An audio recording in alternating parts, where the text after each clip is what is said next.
Thanks for taking me back to that moment, because I came into Downing Street, and one of the things that happens is the foreign affairs team sit down with you, and then they go through your calendar for the next year. And then you realize just quite how many international summits there are. There's literally a summit for almost anything that you can think of under the sun. There were about 150, and they wanted me to go to all of them. And obviously I couldn't do that. But I noticed that there wasn't a dedicated forum for leaders to come together to talk about AI. Now, informed by my time at Stanford, I was of the belief that this is going to be the most transformational thing that happens in our lifetimes. And we're lucky to live at a time that a general purpose technology comes along, because that's what AI is.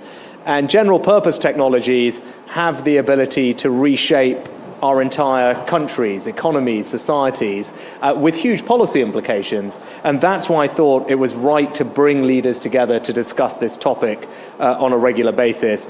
But crucially, and you hinted at it in your introduction, I wanted to do this differently to the typical G7, G20, because I thought it was important that the companies developing this technology were in the room.